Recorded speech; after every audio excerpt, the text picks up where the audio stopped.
WhatsApp buddies. അപ്പോൾ ഇന്നത്തെ നമ്മുടെ വിഷയം ലവ് മാരേജ് ആണോ അറേഞ്ച്ഡ് മാരേജ് ആണോ ഏറ്റവും നല്ലതെന്നാണ്. എൻ്റെ അഭിപ്രായത്തിൽ ഞാൻ പറയുകയാണെങ്കിൽ രണ്ടും നല്ലതാണ്. കാരണം ഏതൊരു ബന്ധം നമ്മൾ എടുത്തു നോക്കിയാൽ അതിൻ്റെ അടിസ്ഥാനം പരസ്പരമുള്ള വിശ്വാസവും കരുതലും ഒക്കെയാണ്.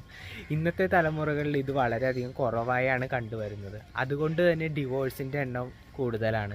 ഇന്ന് അതിനെ കോടതികളിൽ നമുക്ക് പോയാൽ കാണാൻ പറ്റും. ഒരുപാട് പേര് ഡിവോഴ്സ് വേണമെന്ന് പറഞ്ഞ് കോടതിയെ സമീപിക്കാറുണ്ട്. ഇതൊരു ബന്ധം എടുത്തു നോക്കിയാലും മ്യൂച്വൽ അണ്ടർസ്റ്റാൻഡിങ്ങും മ്യൂച്വൽ റെസ്പെക്റ്റും വളരെയധികം നിർബന്ധവും അനിവാര്യമാണ്. അത് നഷ്ടപ്പെടുമ്പോഴാണ് ബന്ധങ്ങൾക്കുള്ളിൽ വിള്ളലുണ്ടാകുകയും പല ബന്ധങ്ങളും ഇന്ന് അകന്നു പോകുന്നതിനും കാരണം.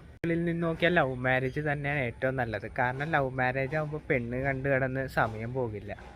അറേഞ്ച് മാരേജിൻ്റെ കേസാണെങ്കിൽ ഒരുപാട് പെണ്ണ് കാണുമ്പോഴാണ് നമുക്ക് ഒരെണ്ണം ശരിയായി വരുന്നത്.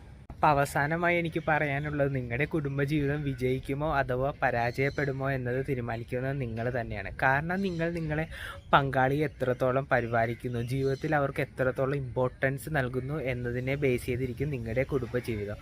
അതുകൊണ്ട് തന്നെ നിങ്ങൾക്ക് ഈ വീഡിയോ ഇഷ്ടപ്പെട്ടു എന്ന് ഞാൻ കരുതുന്നു. ഇഷ്ടപ്പെട്ടെങ്കിൽ തന്നെ അടുത്ത വീഡിയോയിൽ കാണുന്നവരെ ബൈ ബൈ.